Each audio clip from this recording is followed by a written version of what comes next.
Well, hello everyone. Welcome to our Facebook Live today, streaming directly from my personal page. I am excited to have you here today. Sorry about that. We are going to be talking with Serpil Quinn today. I'm going to bring her online right now. Here she comes. Let's see. Here we go.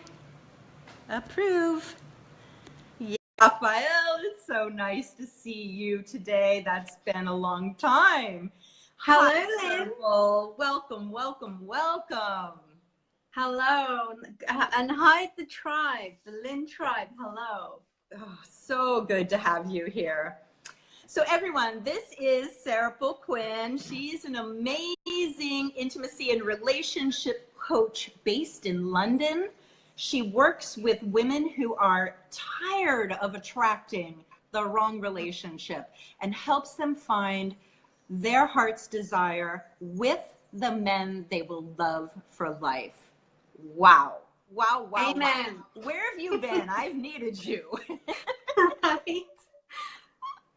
Welcome, Serpil. So I'm so curious, how did you get involved with intimacy and relationships as your form of coaching? That is so fabulous.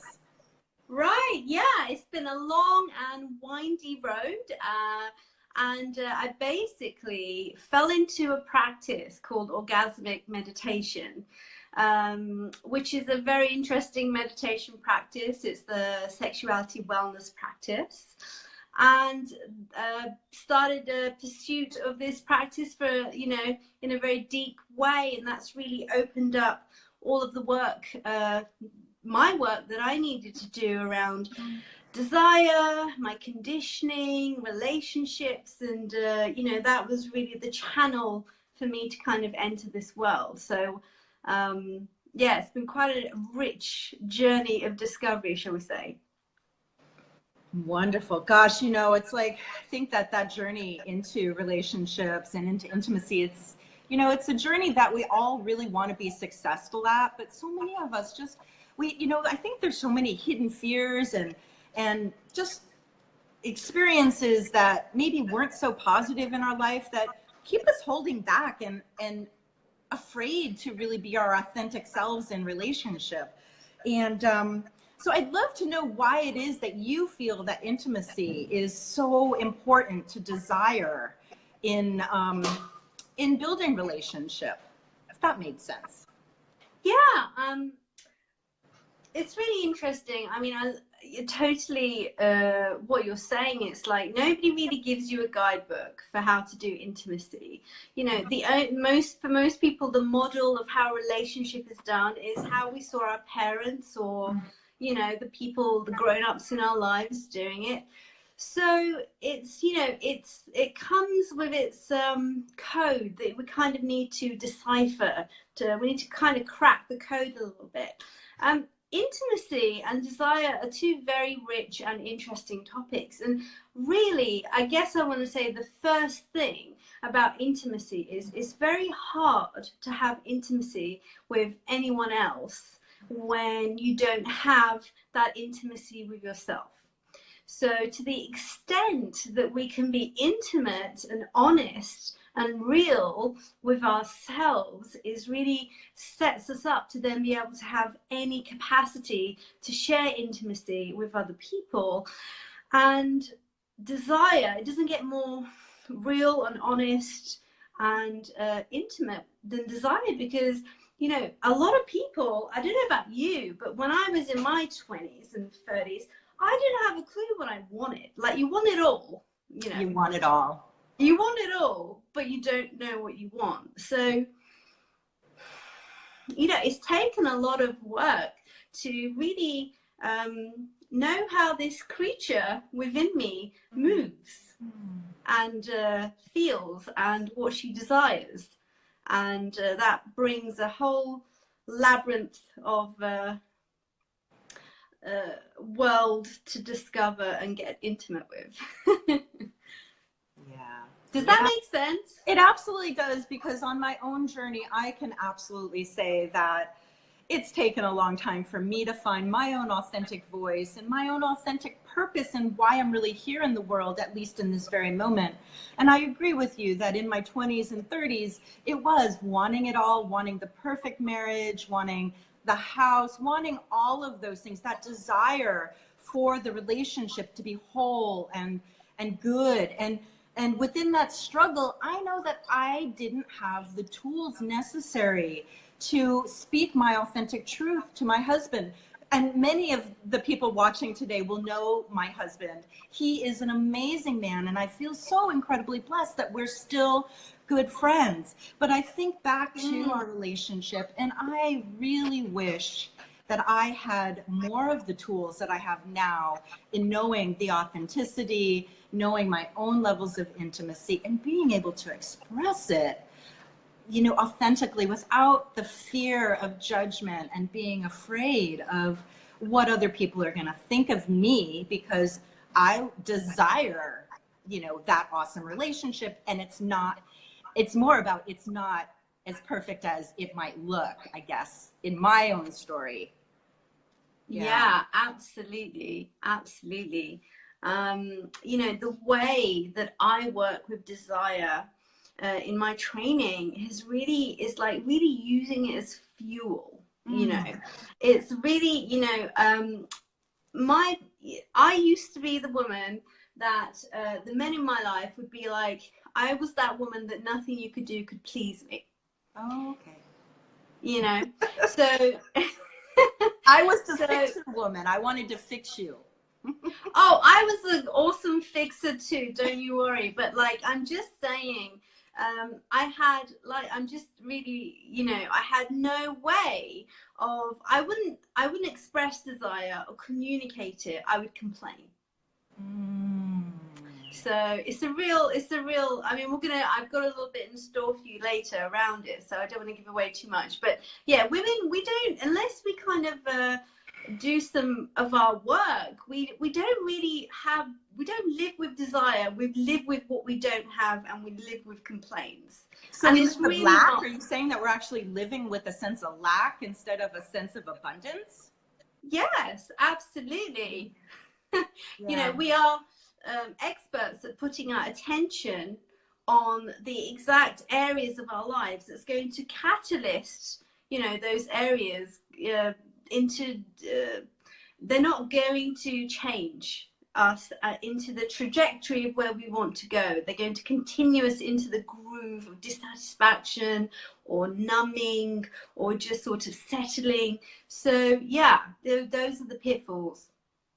I absolutely agree with you. I know that in my work that I'm doing with Love Yourself Now, these little, I call them the hidden fears that just like, they are so ingrained in like the fabric of our cells. They're so hard to even know that they exist, that, you know, it's when we can really acknowledge them and own them and love into them, that's when they really begin to dissipate. But I'm wondering, what are some of the common myths, do you think, around intimacy and desire in our society today? Hey, Karen, nice to see you. Oh, hey, Karen Kenny. Yeah, amazing question. I mean, I think there's just so much confusion shrouded around desire. And I'm just going to talk about desire just for now. There's so many taboos and myths about desire. And one of the myths that I would love to bust is that desire really is neither good nor bad. You know, like, I don't know what you think and what the people watching this video think, but what is the first thing comes up for you when you think of desire? Let's ask. Like, yeah. Please, you guys, type in the comments. What is the first thing that you think of when we talk about desire? Hey, Nicole. Oh, hey, Nicole. Like, so go ahead and type that in the comments. I'll be kind of, yeah. As I think our internet talking, is a little bit hiccupy.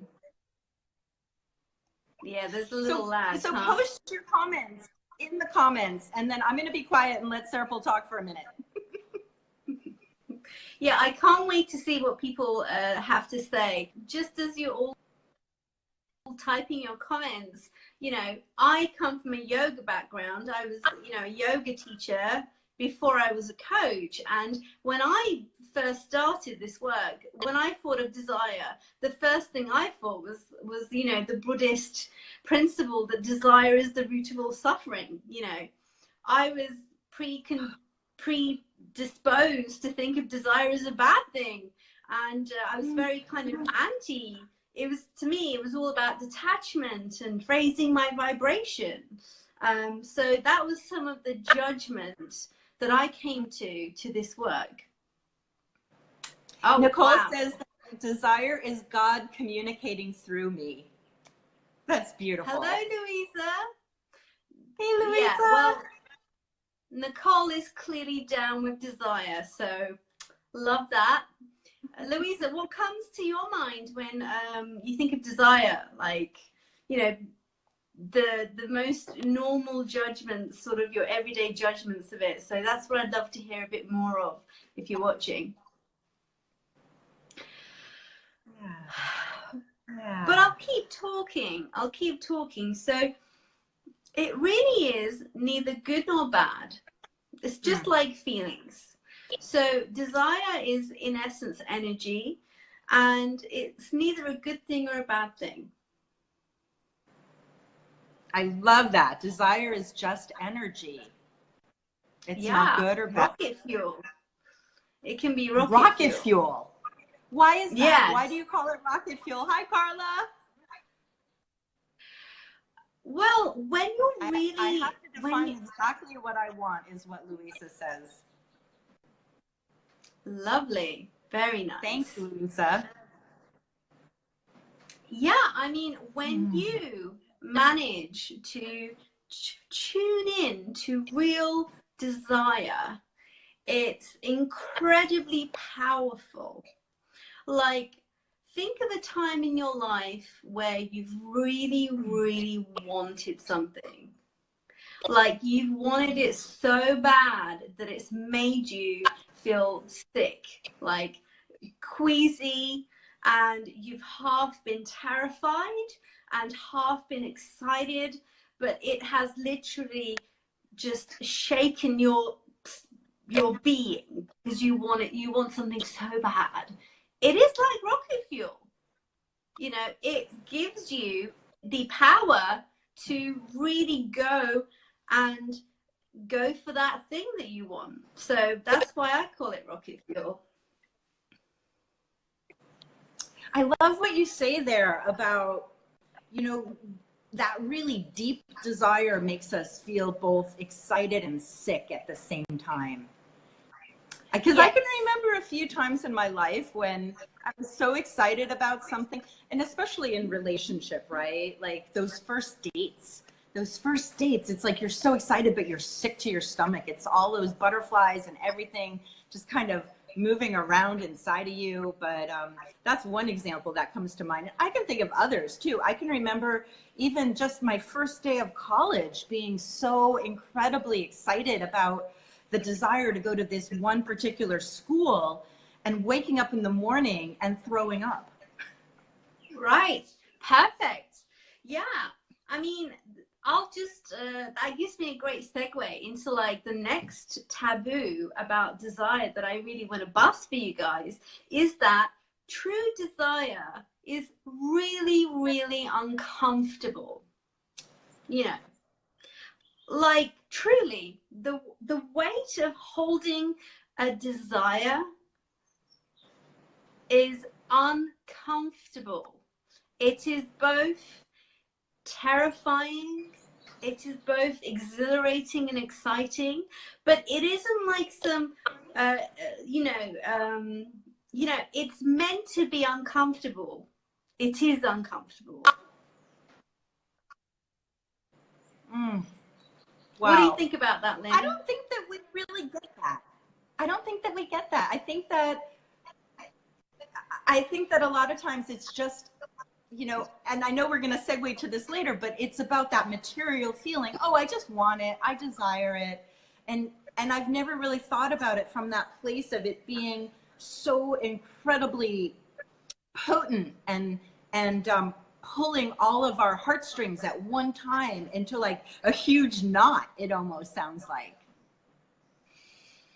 Yeah. That's why I have a problem defining it, right, Louisa? Yeah, I mean, so tell us bust another myth for us. Yeah. This is I had a really good thing I wanted to say, and it's just in my little waiting queue in my head. Okay, never mind. It'll come back to me. It'll come back to me. So what you just said is a very common experience of desire. Like a lot of people, you know, you might write a list of desires of things you want to do, right? Mm-hmm. But often the missing piece is that we don't often have the power to fulfill the desire, to carry it forward, right? Mm-hmm. So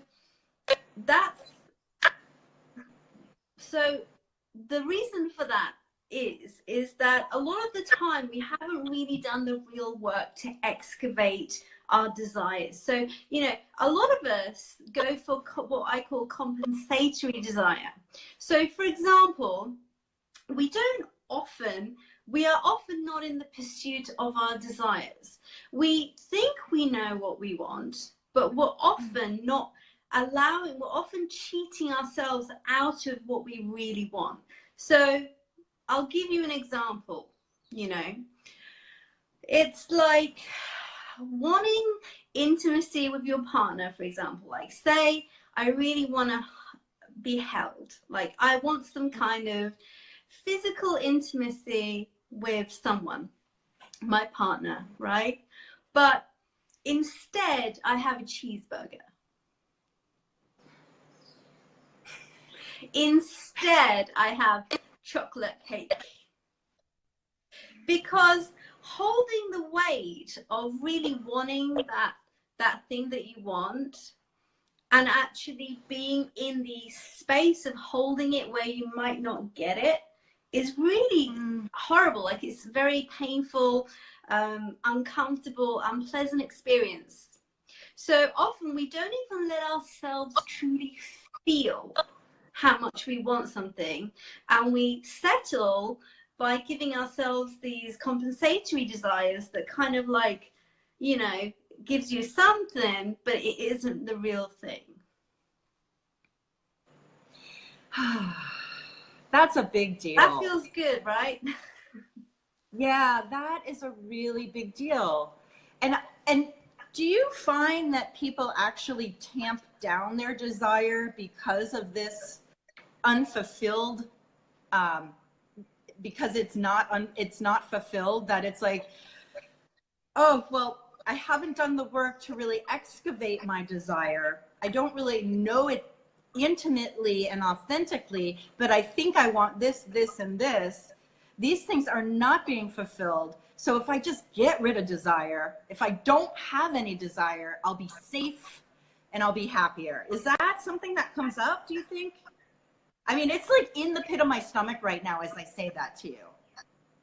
Yes. I mean, this is the number one thing people do. They turn off. It's literally like the life switch that is everything that means being alive, from feeling joy to feeling pain to feeling everything, just gets turned down and eventually off. Because, you know, we all have our desire wall. So a desire wall is basically, I'll never get that. Yeah. You know, I'll never get that. I'm not going to get it anyway. So we erect an enormous wall, and we essentially just shut our desire out because it's painful. Like, if you truly really want like a loving partner, and you really want that great relationship, and you convince yourself you can't have it, it's painful to feel that. It's lonely and painful. So we turn the parts of ourselves off that can feel and that are alive, and if we're not growing, we're dying. Do you know what I mean? Yeah, I really do. And it's really interesting because I've started dating here in the jungle, using these dating apps, and it's like scary, but it's really fun at the same time. But when I say to people, yeah, I'm using this as an opportunity for me to learn how to communicate with men and have conversation that's healthy, people go, wow, you're so brave to even date again. And I think Mm. that really talks to what you were just saying, that it just sometimes is easier for us just to shut it down instead of putting ourselves out and being vulnerable. And you know what? It's hard. I've totally stepped into it with somebody and gotten myself a little bit hurt. But if we can use those little nuggets as growing experiences and know that practice helps us get perfect, then maybe it is that we can actually attract what it is that we really desire instead of shutting it down. I don't know. That's what it feels like to me. Yeah, beautiful. Hey, Thank you Christina. so much. You know, it's I totally hear you, and it is hard to open, you know, like it's hard to open and stay open because it's Especially when you've been uncomfortable. hurt over and over. Yeah, I mean, it's the very effective strategy to protect yourself, you know, like we get our hearts broken, and that's okay, by the way. Like, you know, I think our hearts are made to be broken, but you know, they hopefully are broken by the people that are worth breaking it for, you know. So I'm not saying your Good heart point. should never be broken, but you know, we build armory and we build defenses, and all of our, you know, archaic protection methods, devices just do their thing, and we kind of really we just get small and we get quiet.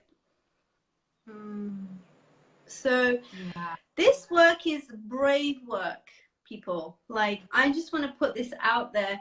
You know, this isn't about, you know, getting your nails done once a week and like having more brunch dates with your girlfriends, or like having more days. It's really vulnerable. It's vulnerable work, but it's also extremely rewarding because it is so powerful. I feel that. I really feel that. And this Mm. authentic vulnerability, as hard as it is a magic. It is the magic that connects us to humanity, really, I think. Mm. Well, Mm. I'm a vulnerability junkie. Like, it's like, to me, vulnerability is like an extreme sport. You know, I don't snowboard off mountains. I tell people how I'm really feeling. It's no less terrifying, I assure you. But it makes my life very meaningful, and it allows myself to be, allows me to be known. You know, like in my 20s, I spent like a whole decade of friends and events, and like nobody knew me. Like, nobody knew me. Nobody really knew who I really was, because I was never vulnerable, basically. So yeah, how about we, I really want to give you a piece of work to do around Oh, that's desire. great. Like, yeah, I really want to. So here's what I want to do with you guys. Okay, I really want to get people moving from moving into a new paradigm of how they think about desire. Okay. Yeah. So desire is energy.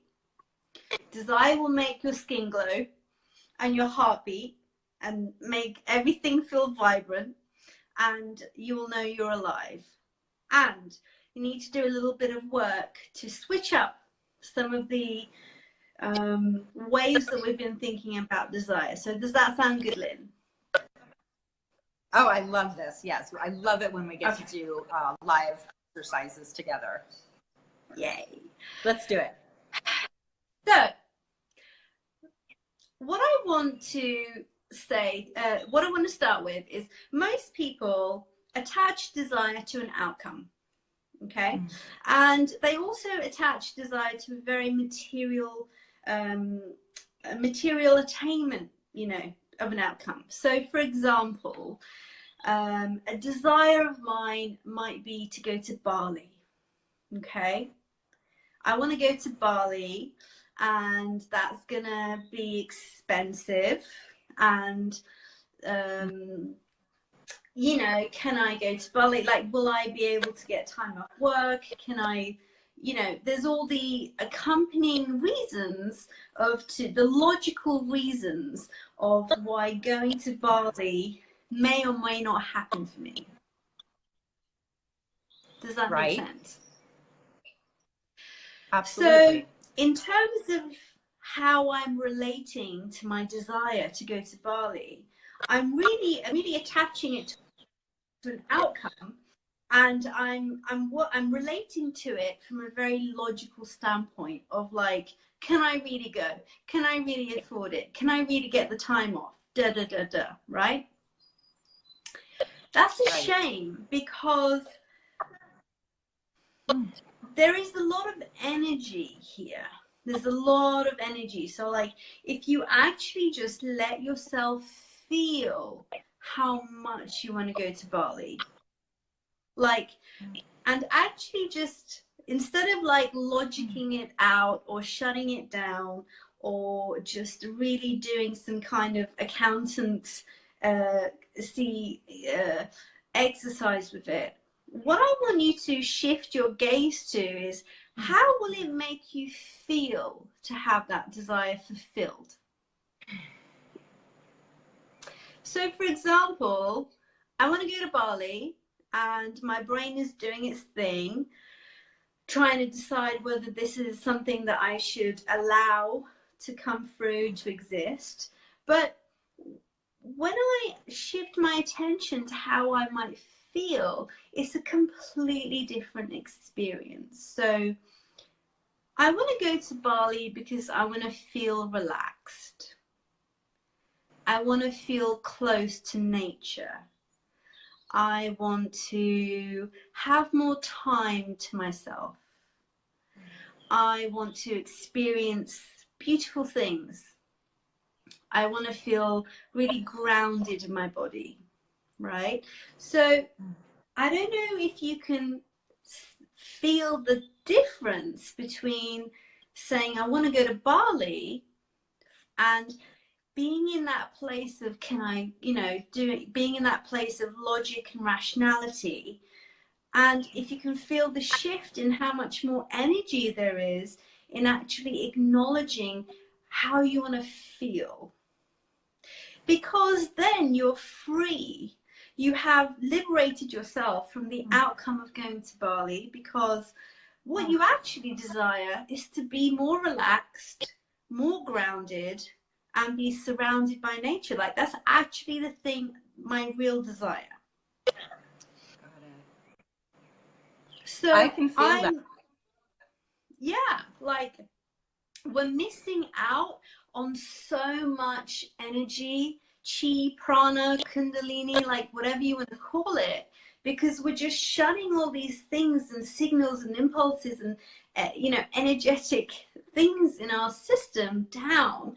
Because it's not that I need another holiday, but clearly I need to feel more relaxed, grounded, and close to nature. So okay, well, let me stay with that, and then I can really figure out if the Bali thing is a real desire, or if the real, you know, the more truer desire is that I need to take care of myself, like self-care, you know, what you guys are all about. Yeah. And Louisa says, so it's really about the why about your desire. Why, you know, really not just I desire, but, you know, kind of peeling back the layers of what's kind of bubbling up within that desire. I love that. I love what you say, Louisa. It's the why. Do you agree, Serpil? I do. I agree with Louisa. It is the why, and it's about shifting our gaze from the object of the desire to what the experience of the desire is going to give you. Because, like, for example, I let myself desire the things that come up for me because they give me energy and they have me feel full and nourished. So, like, one of my favorite cafes is a cafe in Los Angeles. It's Cafe Gratitude. And, you know, I'm like, I'll be writing my desired inventory in the morning. And I'll be like, I really desire, you know, this smoothie, you know, in a beautiful glass, tall glass from Cafe Gratitude, like brought to me on a sunny day, you know, and I want to sip it from a nice straw and like look at some palm trees, or I don't know. Do you know what I mean? So I'm not in Los Angeles anytime soon. I can't go to Cafe Gratitude. I don't have any real opportunity to fulfill that desire, but allowing myself to feel the wanting, the yearning, the enjoyment of having it or wanting it gives me fullness and lets my feminine creature, you know, feel alive. So it's not about getting it. Desire is not about attainment or manifestation. It's about feeling the fullness of wanting in the first place.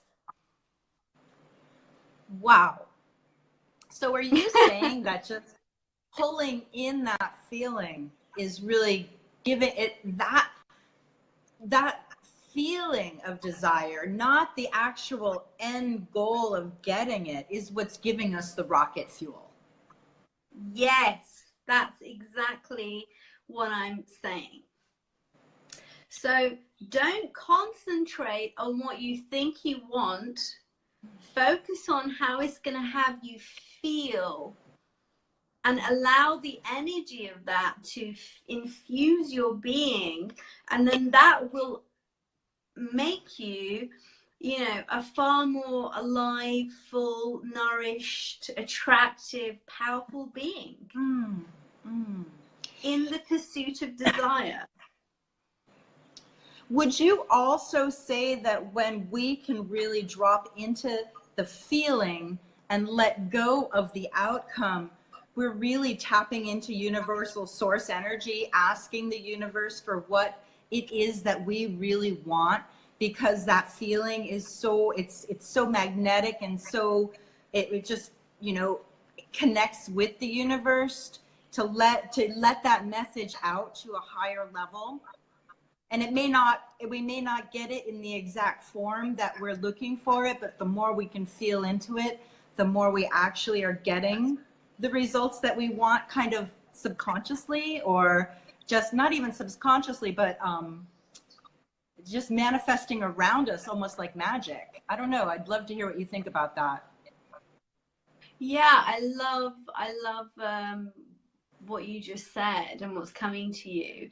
It's like the more we attune to our being, like the more we pay attention to our feelings and get intimate with ourselves and our needs, our wants, our desires, we naturally begin to align more and more to our true being, to our soul.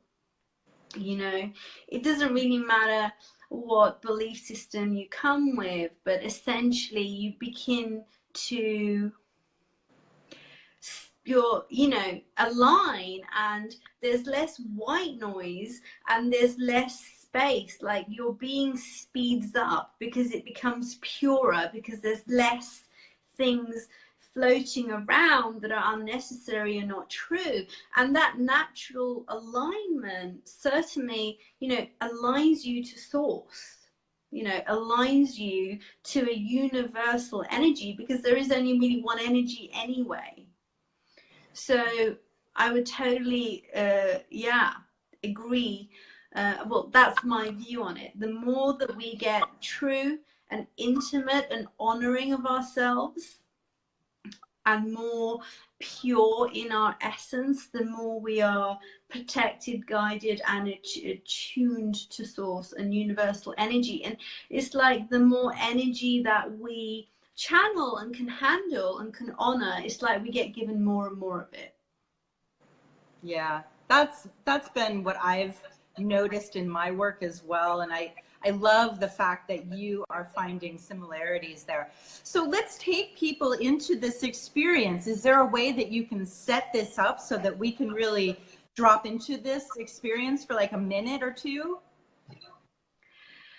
Let's do it. Let's see. Hey, Sharon. Hey, Sharon. So before you do any kind of work like this, you know, it is always I would always want to get a client to really drop in. Okay. So how about we just take a moment to exhale. Let's just take a nice inhale together. And let's just sigh a nice exhale out. And if you're watching the call, go ahead and close your eyes if you wish. And I would just really bring your attention to the soft flow of air just below your nostrils. And just experience the air flow coming in and coming out.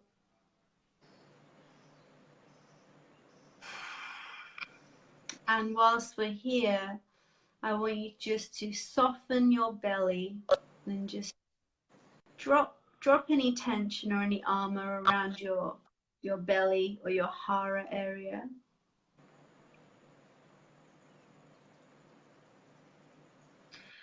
And I want you to think of something you desire. It can be a little quiet little desire, or it can be a bigger desire. Keep breathing very, very naturally and just hold in your mind, in your vision, staying connected and soft to your belly, this desire like a flower. And I want you to really feel the wantingness, feel the weight of it, feel how much you want this desire.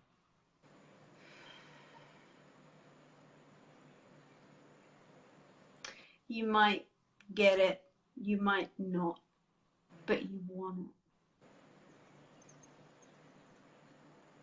And just notice what the sensation in your body is like. Are there tingles in your belly? Or some heat perhaps arising from your stomach into your chest? Are your fingertips just vibrating, feeling tingly? So just bring your awareness to the sensation that is coming up in your body as you hold the weight of this desire in your mind. And let it infuse you, let it fill you. Don't push it away or pull it towards you. Just be with it.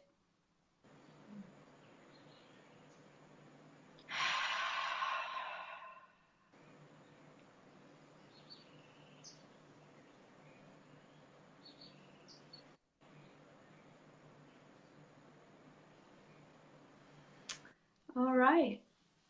So with that, holding that thought, I would come, if your eyes are closed, I would open your eyes and come back to the room and to this video that you're watching.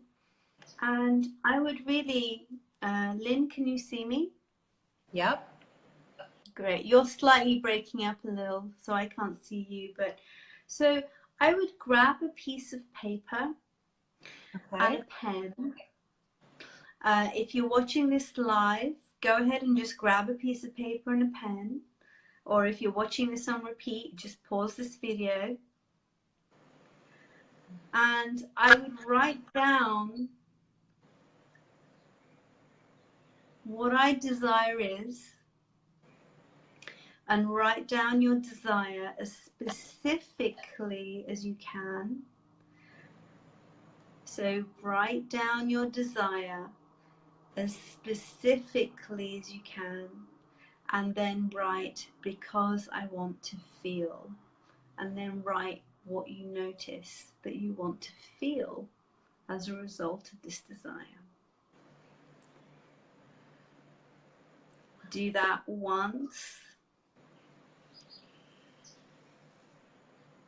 twice. Just write a couple of things that you think you desire, along with how you want them to make you feel.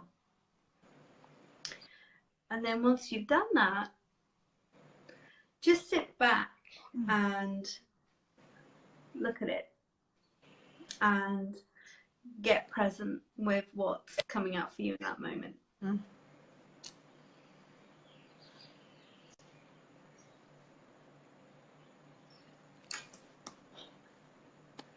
Wow.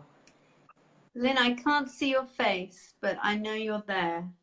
And I can hear you loud and clear. Great. Serpil, that brought up so much, just that 2 or 3 minutes together. I want to say for me, my stomach, it was just like butterflies. It was just, I could feel that energy of what I wanted. And then when you mentioned the fingertips, yes, my fingertips were vibrating. And then, and then we dropped into it one more time, and it was almost, sorry, it was almost like like my shoulders just let go, and like all this tension released, because I've been holding on to this desire for maybe 2 or 3 months now and not sure how I'm going to manifest it. And what I'm loving you're doing is you're kind of sharing with me, it's not really about the manifestation of it. It's about really knowing what parts of those pieces of the desire are so important to me, and letting my body feel what it feels like to really tap in and own the fact that I want it. I want it. Yeah. Yeah. Feel that. Lynn, thank you so much for sharing this. Is it okay if I just work with you just a little bit on this? Yes, absolutely. I think that would be great. Yeah. So could you give me a frame of one sensation in your body that you felt? So you could perhaps say there was a moment, and then name or describe one sensation that you felt in your body. Great. Well, there was this moment at the beginning when I felt all of the energy of what I'm hoping for, what I'm desiring. It all just came into my belly, and it just kind of exploded like fireworks within my belly. And then that just brought almost brought tears to my eyes, actually. That's what I felt and experienced. Thank you. Thank you so much. So the firework in your belly, did it feel hot? It felt explosive. It felt big. It was tingly. It was a tingly feeling. Right.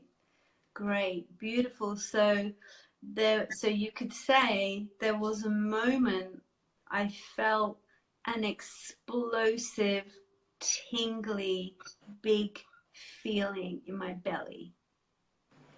There was a moment I felt an explosive, tingling feeling in my belly. Yes. Can you feel that? Because I can Yes. feel that. I can feel it all the way through my arms. Right. It's like all in here right now.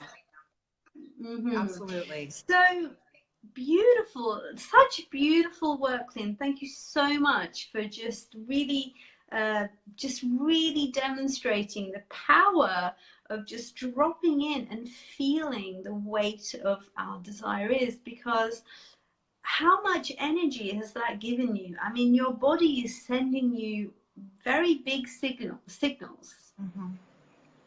You know, there's energy. I'm going to share with you. It's like I am experiencing my body just kind of really tingling all over right now. So I'm going to agree with you. Yeah, there's been a lot of there's like an energy rush coming through my body based on that 2 to 3 minute experience we just had. That's really powerful. Right. Beautiful. So what if you could work like this with your desire, you know, leave the outcome out of it, leave the goal orientation out of it, and just allow it to fill you with energy. And then what if you could take that energy and then channel it into your life to get that relationship, get that job, you know, move country, like whatever it is you want. That energy will then serve you with the power you need to then go out and do whatever it is you do next. I can feel it. I mean, I'd love to hear if anyone else washing can feel this as well, because it is just incredible. It's just like right. It's electricity. It's the electricity. It's power. It's energy. It's life force. And you know, all you have to do is just take the judgment out of it and take that masculine mind, which, you know, is very effective in many other good areas of life, but just feel, you know, and allow yourself to be touched by the weight of it. You know, one of my, you know, in the past, one of the great learnings of one of my teachers is that as women, one of the things that we do is we really give the weight of our desire to the men that we find to hold it. Do you know what I mean by that? I'd love to hear a little bit more about that. Well, the weight of holding our desire is really, like I said, very uncomfortable, and we very often just give it to someone else to hold, right? Like we say, here, you make this happen. Like you be responsible for this. I don't want to hold it. That's interesting. I can see, you know, in my past where I've done that. Right. And really, you know, you want to take that, eventually they will give it back to you because they're like, it's not my desire, you hold it, you know. But it's really our work as men, women, as beings to, you know, not to basically hold ourselves and hold our desires and, you know, be intimate with ourselves first, and then we can flow that over into our relationships, into our friendships. But it all starts over here, you know. It doesn't exist up here. The truth only exists neck down. That's one of my favorite sayings. So just come back and get present, get intimate, get honest with yourself, and, you know, write your desire inventory every day. Like, you know, for many years, I used to every single day write fear inventory and then desire inventory.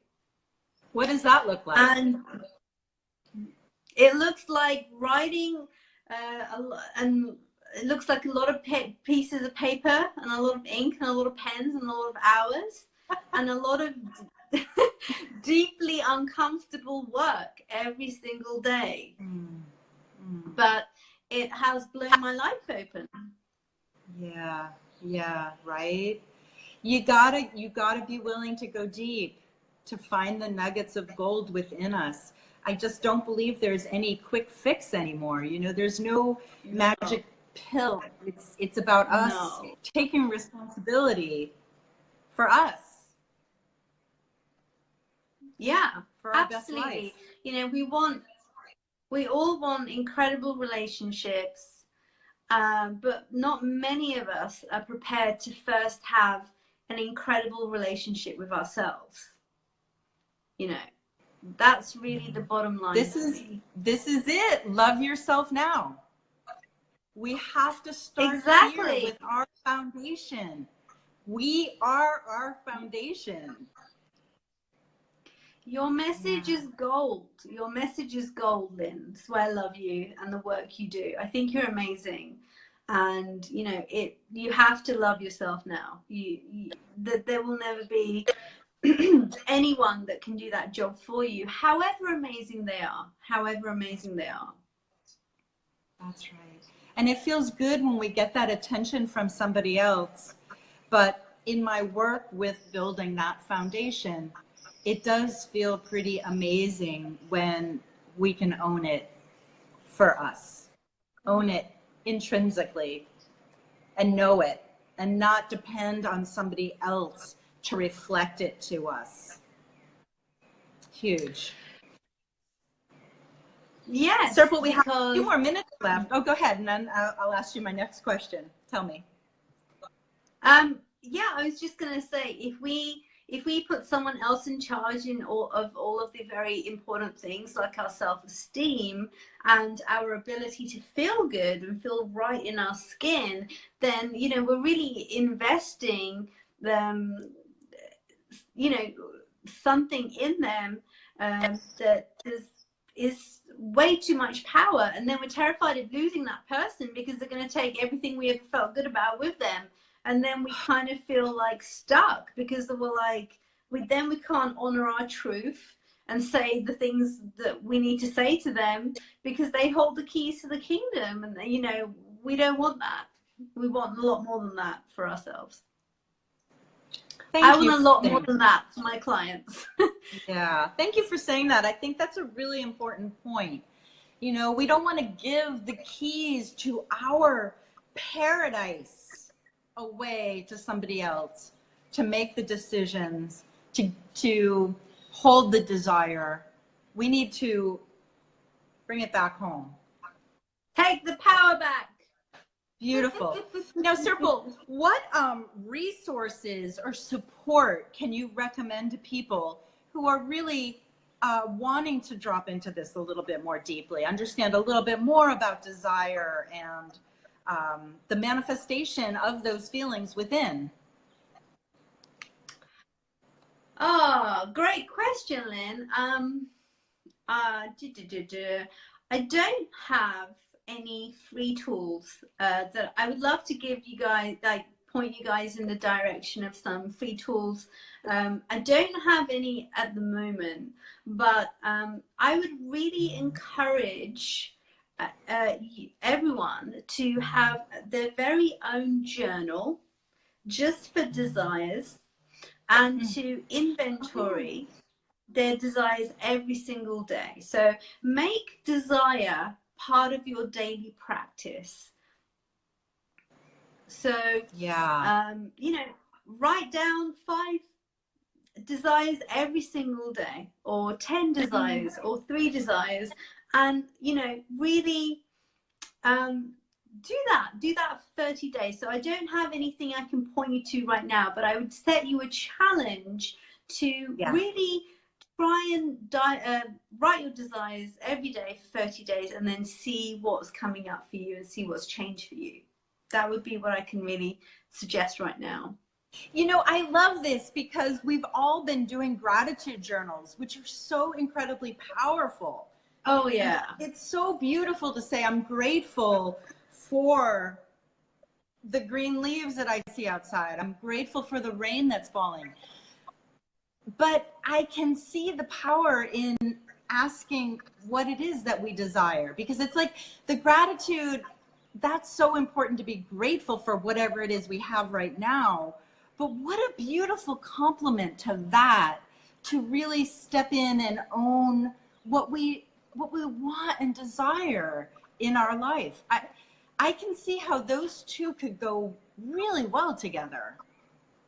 Absolutely. I mean, we are exercising our agency as creative beings. Like, we are infinitely powerful and creative. And, you know, we need to cast our net out. You know, we need to throw our hat over the wall and say, I want that, you know. Yeah. And then that's going to give us the power to then climb over that wall and create that thing. And also, you know, it's the, why wouldn't you know, we live in an infinitely abundant creative universe. Like, I truly believe that the universe is conspiring all times to give us what we really want in any case. Yeah, me too, Serpil. Oh, Serpil, this has been such a fun topic to dive into, and I love how it's really about, you know, it's not about relationship, men, women. It's about all of us can take this information and really begin to, you know, grow our desire in a way that is healthy and feels really good to us. So I want to remind everybody who's watching that this series is coming out of my my Facebook group called Love Yourself Now. We're publishing it here on my personal page just so we can share it out with the world in a larger way. But if any of you would like to connect with Serpil personally or privately in the Love Yourself Now group, Serpil is a member. You can find her there and reach out and ask her a question. And also any questions that land there from this live on the Love Yourself Now page. I know Serpil is going to be looking at that over the next couple of days, and I'm sure she'd be happy to, you know, type in a little bit of a comment or suggestion, or, you know, give you a little piece of advice. Oh my God. So this has been fun. Please, yes, if anyone has any questions or, you know, or anything you want to ask me, just don't be shy. I'll happily post and, you know, reply to your comments. So feel free to ask any comments or questions if you need to. And this was super fun. Yeah. And to all of you who watched live, thank you. Thanks for your comments. Thanks for all the likes and the hearts. It's been really fun to see those pop up on the screen. And this is part of my Tuesday Talk series. We'll be coming to you next week with, well, I'll announce it soon enough. Hold on a minute. Here it is. Next week, we're going to be talking about, I'm not sure yet. I'll be back to you with that information. So thanks, everyone. Aren't you speaking soon, though, Lynn? Are you doing a speaking? Are you speaking Thank soon? you for reminding me. Yes, I'd love to invite everyone to a free talk that I'm giving on April 30th. And this talk is about the 3 life-changing habits to quiet your inner critic. We kind of talked about that judgment earlier today and how that judgment can really keep us in our hidden fears. And this is really what I'm going to be talking about on April 30th. Free talk, and you can sign up on my website, on the Facebook page. You'll see lots of links to it. So I'd love for you guys to come and join me for that. Awesome. Thank you for that reminder, Serpil. How did I forget that? You're welcome. All right. Well, everyone, I hope you all have a great rest of the day, and join us here next Tuesday, okay? Thank you, Serpil. You have been such a great guest. Love it. My pleasure. Thank you so much, and have a great day, everyone. Thank you so much, Lynn, for interviewing me on your page, and I had a ball, so thank you so much. Perfect. Okay, everyone. See you later.